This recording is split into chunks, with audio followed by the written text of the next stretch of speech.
bienvenue dans Territoire, l'émission qui vient à votre rencontre. Aujourd'hui, nous sommes à Villeneuve-les-Maglones et plus précisément au centre scolaire de la Maison d'Arrêt. Ici, une centaine de détenus suivent des cours, maths, français, histoire géo ou encore philo. L'équipe enseignante compte une quarantaine de membres, dont 4 permanents. Au fil de cette émission, je vous propose de rencontrer un responsable local d'enseignement à la fois directeur d'école, proviseur et principal, des enseignants spécialisés et des détenus aux motivations diverses. Des images et des interviews que nous avons pu filmer il y a quelques mois déjà et que je vous propose de découvrir ou de redécouvrir tout de suite.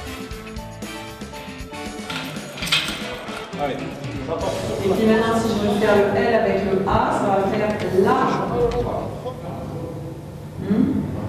On y va. La grande boucle du L. L'eau. Ça, c'est l'eau. Et ça, c'est très bien. Et puis après, la petite boucle, c'est le E, la petite. Hein? Vous connaissez, c'est la même chose, mais en petit. Ça, c'est E. Et ça, c'est là. D'accord? Et maintenant, on va faire le L avec le I. Ce détenu se débrouille en français mais ne maîtrise pas vraiment l'écrit, pourtant indispensable pour communiquer au sein de l'administration pénitentiaire. Aujourd'hui, c'est son tout premier jour d'école derrière les grilles de la maison d'arrêt. Et puis maintenant, si je peux faire la grande boucle du L. Oui. Ensuite.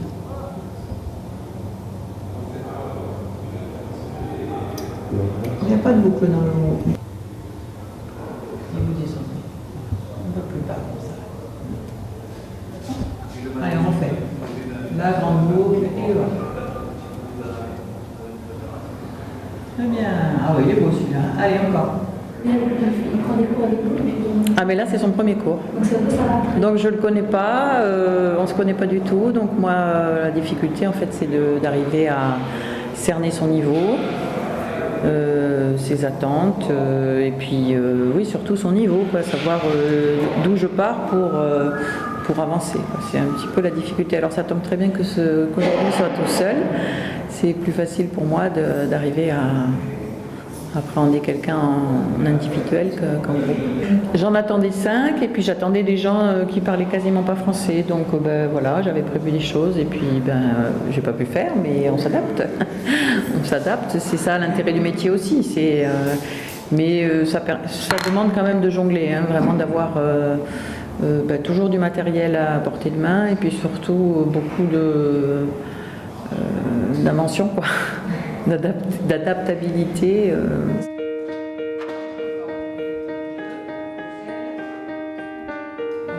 Avec le U, ça va faire lu. U. C'est difficile, hein, le U pour vous. Hein? Ça n'existe pas dans votre langue, je pense. Hein? On ne dit pas de U en arabe. Hein? Alors on essaye de les relire toutes là. Là. Les. Non, L'eau. Les.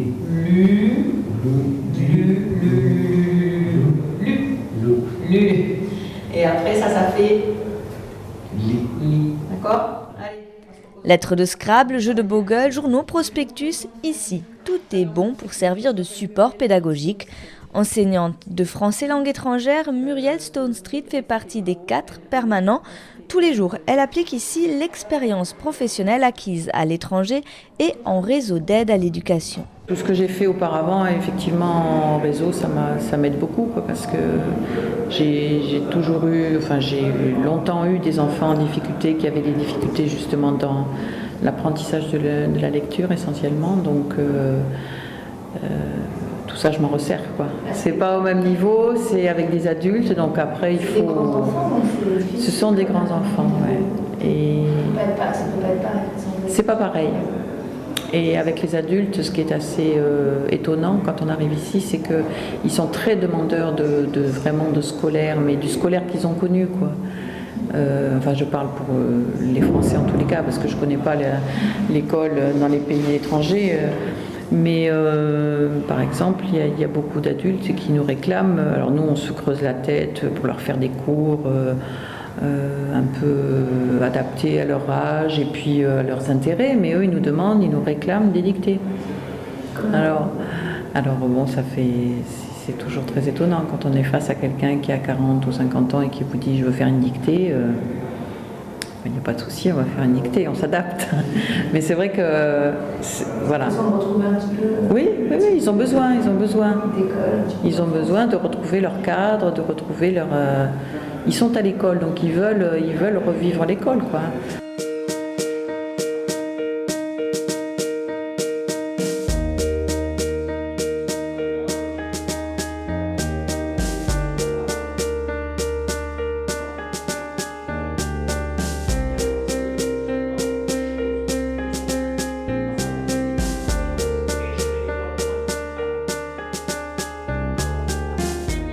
Dans la salle de classe voisine des étudiants, l'an passé, tous deux ont obtenu leur DAEU, le diplôme d'accès aux études universitaires, l'équivalent du bac.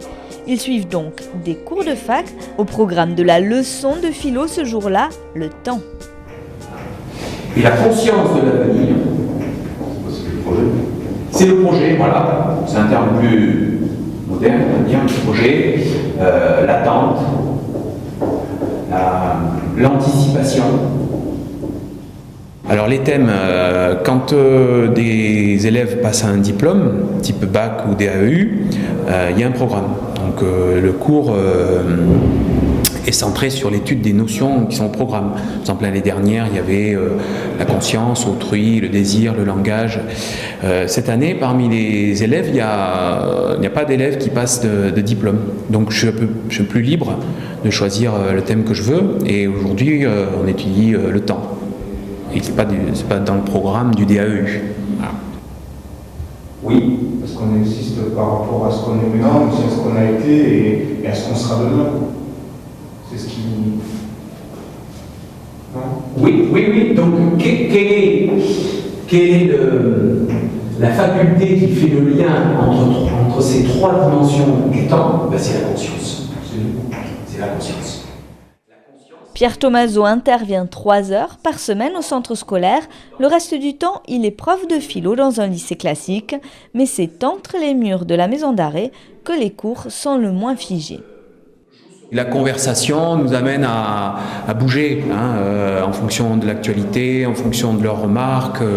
C'est pas un cours classique où on s'oblige à traiter une notion et surtout pas à déborder. Là, au contraire, la parole est libre.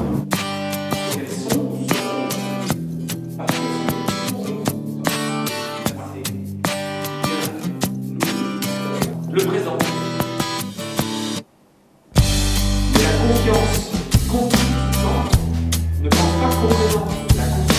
L'école en prison laisse place d'une certaine liberté et pourtant, ici aussi, les problèmes d'absentéisme existent. 2 élèves en philo, 1 en français. Comme dans tout établissement scolaire, ce matin, le directeur se penche sur les absences. Alors, philo. Il va falloir demander à Annie qu'elle nous fasse un encart dans le journal pour qu'il y ait plus de monde qui vienne en philo.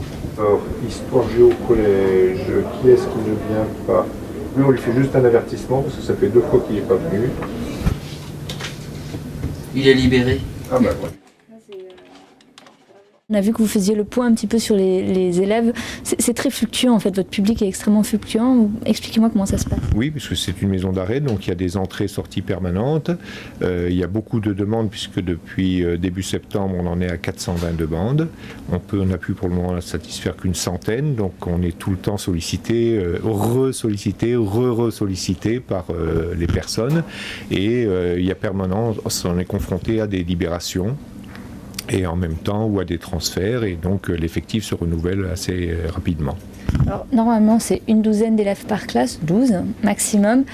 Là, il y en avait 1, 2. Comment ça se passe ça?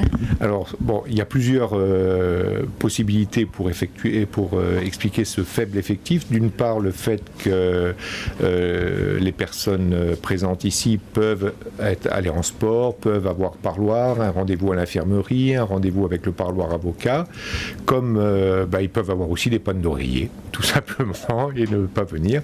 Donc actuellement, ce matin, on a fait beaucoup de sollicitations pour leur demander des des explications sur leur absence. C'est un peu la rentrée toutes les semaines.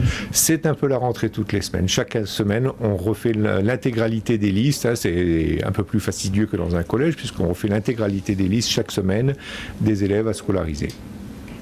Qu'est-ce que finalement pour ces élèves, quelles sont leurs motivations? Il y a des motivations diverses.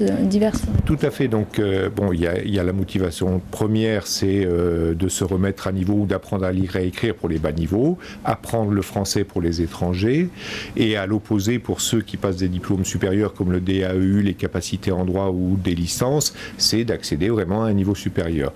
Alors après, le gros de la population scolarisée des élèves, c'est remise à niveau CFG, brevet des collèges, et là les motivations peuvent être diverses et variées. D'une part, effectivement, ceux qui veulent réellement apprendre quelque chose à l'école, puis après sortir de la cellule, s'aérer, rencontrer des gens de l'extérieur, pouvoir rencontrer parfois aussi d'autres co-détenus, et phénomène assez récent depuis les réformes de la justice qui sont les remises de peine supplémentaires liées à la volonté de réinsertion par l'école. C'est un peu l'image quand on a eu des bons. Exactement. Et après, donc, à la commission d'application des peines, les remises de peines supplémentaires sont attribuées en fonction de ces critères-là. On laisse de côté 320 personnes. Malgré tout, j'en reçois avec l'assistant de formation 25 tous les lundis matins, et on essaye de répondre à leurs desiderata, ce qui n'est pas toujours facile, puisqu'il faut tenir compte des impératifs de la détention, tels que le sport, les rendez-vous parloirs, etc., qui peuvent obérer l'inscription au centre scolaire. Ensuite, on a repris systématiquement les élèves qui étaient scolarisés l'an dernier et inscrits dans un cursus, notamment ceux qui ont réussi aux examens et qui passent dans la classe supérieure, comme à l'extérieur. Donc, par exemple, des élèves qui ont réussi le CFG qui vont préparer le brevet des collèges. Ensuite, on a des gens qui paraissent plus motivés que d'autres par rapport aux demandes, et on essaye de s'assurer aussi de la présence des gens pendant un certain temps, c'est-à-dire au minimum 8 semaines, pour pouvoir accéder à leur demande d'inscription. Alors très concrètement, au niveau des effectifs qu'il y a des enseignants permanents et d'autres plus fluctuants avec qui vous travaillez. Voilà, alors donc actuellement, il y a 4 enseignants permanents à la maison d'arrêt, un assistant de formation. Sinon, il y a 14 professeurs de l'extérieur qui viennent ponctuellement, soit pour 3 heures, soit pour plus, pour donner des cours de premier degré. Ce sont des instituteurs en fonction ou à la retraite. Et après, des professeurs de collège et de lycée qui préparent au brevet des collèges, au DAU, au baccalauréat et plus si affinité. Et est-ce que les élèves, eux, n'ont pas cours tous les jours? C'est pas la vraie école quelque part? Non, c'est pas la vraie école. Alors c'est compliqué parce on n'a pas suffisamment de locaux et de temps de professeurs pour venir. Malgré une demande forte, certains voudraient être là toute la semaine. Mais on a essayé, plutôt que de faire du chiffre, de faire de la qualité, et donc on a pris le parti de scolariser au minimum 2 fois par semaine chaque élève, dans les matières, les premiers niveaux. Et par contre, dès qu'on accède au niveau collège, lycée, ils ont la possibilité de venir 15 heures par semaine, c'est-à-dire 5 plages horaires. 5 demi-journées, puisque chaque demi-journée comporte 3 heures. Les 2 personnes que vous avez vues en philo, ils feront 3 heures de philo, vont faire 3 heures de français lettres, 3 heures d'histoire-géographie, 3 heures de langue et 3 heures de maths. Donc ce qui fait bien 5 plages horaires de 3 heures. Eux préparent le DAEU, mais les 2 que vous avez vus l'ont obtenu, mais il y a d'autres élèves qui vont dans cette classe de DAEU.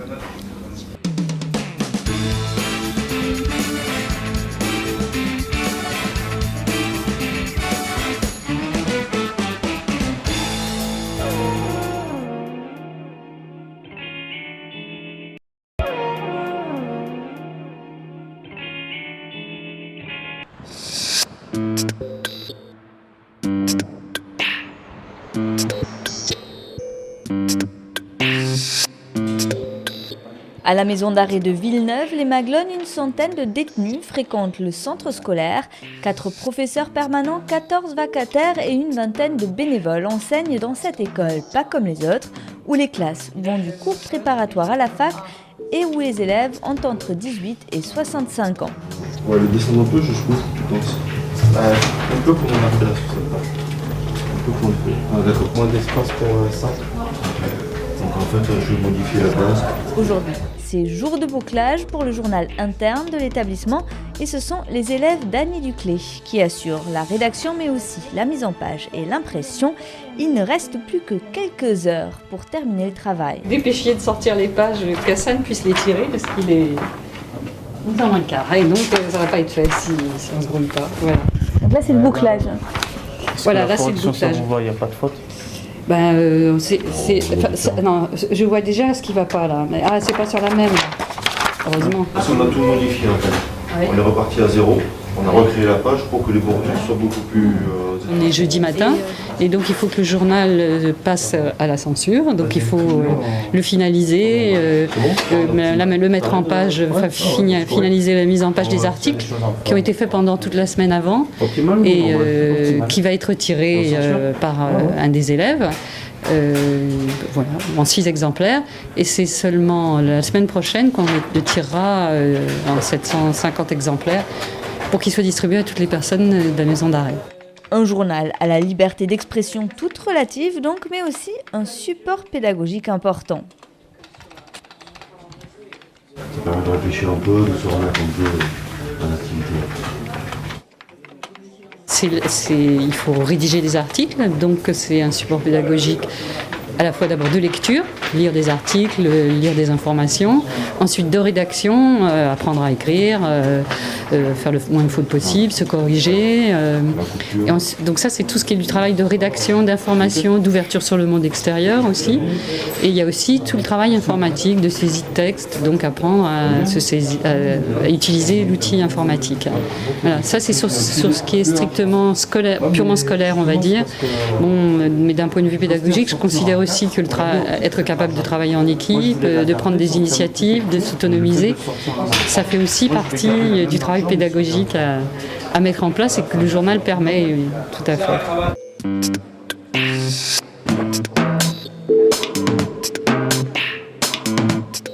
Il est midi, les journalistes d'Hector bouclent enfin. Leur édition est prête pour partir à la censure.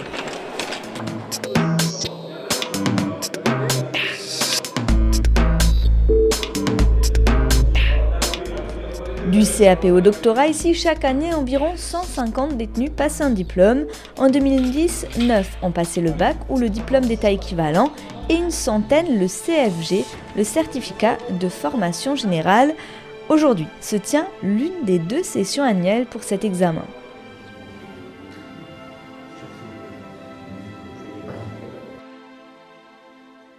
Je l'ai fait déjà ça, je ne me rappelle plus. Ça c'est le budget de cette ligne là. Alors, par exemple Mercedes, c'est marqué là, on vous l'a donné celui-là, on en a fait 2. Mercedes c'est 400 millions d'euros. Scuderia 0,7. Vous voyez que ça correspond à le plafond. On est à 4 pour Mercedes, 0,7. C'est un examen qu'on fait passer en SECPA, c'est-à-dire au collège, dans certaines classes, classe dans laquelle je travaille à Béziers d'ailleurs. Et c'est un examen qu'on fait passer tout au long de l'année, ce n'est pas un examen terminal pour les collégiens. Par contre, en maison d'arrêt, c'est une sorte d'examen terminal qui va valider l'acquisition de certains acquis. Excusez-moi. Français et maths, c'est-à-dire on va juger d'un certain niveau atteint en qualité de raisonnement, en écriture, en calcul, résolution de problèmes, etc., etc. Ce sont vraiment, là on parle du socle commun, le fameux socle commun, on y est en plein. On les aide pas, c'est-à-dire que là on vient de voir des petits soucis dans certaines consignes, surtout en maths, donc on trouve normal de les éclairer à ce niveau-là, parce que des fois il peut y avoir un malentendu au niveau de la compréhension de la consigne. Mais sinon on n'a pas le droit bien sûr de leur donner les résultats, ça on ne le fait jamais.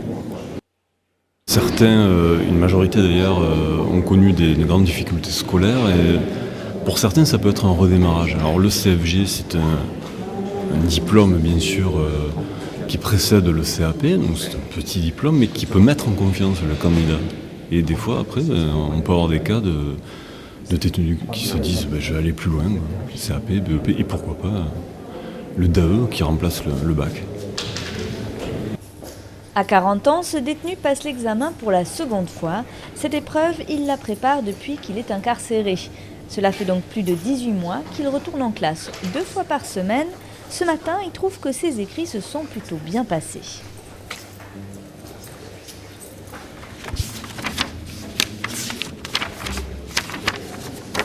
Alors, comment ça s'est passé? C'était bien, passionnant, le sujet était passionnant, surtout sur la tauromachie. Et bon, sur les maths, c'est un peu plus compliqué toujours, mais bon, c'était pas difficile, comme on aurait pu le croire. Mais sincèrement, c'était bien. Pourquoi c'est important pour vous de passer ces épreuves? Mais disons que pour moi, c'est important pour me remettre dans le circuit de réinsertion, puisque je dois poser une conditionnelle presque bientôt là. Et voilà, je pense que ça sert toujours d'avoir un diplôme, quoi qu'il en soit, CFG, bac. Quand on est en prison, on n'a pas grand-chose à faire. Si ce n'est l'école, on n'a pas d'activité à part l'école. C'est la seule activité qu'on a. Hein. Disons que moi, je n'ai pas trop été à l'école. J'étais jusqu'à 16 ans à l'école, mais j'ai quand même, je sais bien lire, bien écrire, assez compter, ça va. Et non, je trouve plus captivant de maintenant qu'auparavant. J'ai plus envie d'apprendre, je sais pas, c'est comme ça.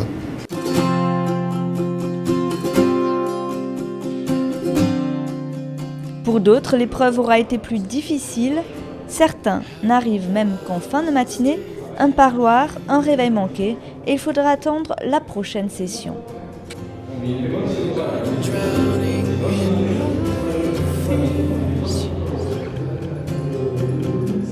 Après une matinée d'épreuves écrites, c'est l'heure des oraux. Si certains semblaient décontractés le matin, tous sont maintenant concentrés.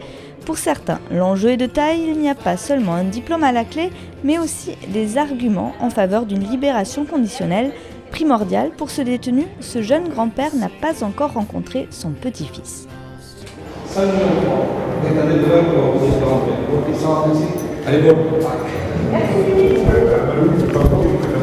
On est là pour évaluer un peu vos capacités à parler, à vous présenter, à nous expliquer un petit peu vos impressions, votre parcours, votre avenir, des choses comme ça. Donc, j'ai fait plusieurs choses. J'ai fait beaucoup des marchés. J'ai fait pendant 3-4 ans de marché. J'ai fait de la découpe en ferraille. J'ai une bonne connaissance en mécanique ainsi qu'en carrosserie. Je touche un peu à tout. Je suis, disons, maniaque. Je suis très maniaque. Si j'ai un véhicule, il faut qu'il soit clean, à l'intérieur. Pas de questions précises. Pour cet examen, les enseignants évaluent surtout l'aisance des candidats, leur capacité à s'exprimer et à se projeter dans l'avenir. En fait, comment serait votre vie donc, si ça fonctionne? Vous auriez un bracelet électronique? Voilà. Donc la journée? Je respecterai les conditions comme il faut, avec les horaires de travail et après l'horaire d'être chez moi. Et après le temps libre, je crois dans la semaine il y a un jour de temps libre. D'accord. Et voilà. Moi c'est mon souhait principal, j'aimerais me sortir d'ici le plus tôt possible pour m'occuper de ma famille parce que voilà, 3 enfants, maintenant un grand-père, ça me fait... je suis tout ému, je ne l'ai pas vu encore. J'attends des photos, ça fait 10 jours, elles ne sont pas arrivées. Je suis un peu comme ça et tout. Quand ma femme me dit au téléphone, j'ai donné le biberon là, 2 événements. 2 événements importants. Bon, bah, écoutez, on vous souhaite que ça marche. Mais je vous remercie, c'est gentil. C'était clair, très vite. On valide tout. Il arrive à se projeter dans l'avenir. Il a un projet. Du côté grand-père, c'était sympa. C'est touchant.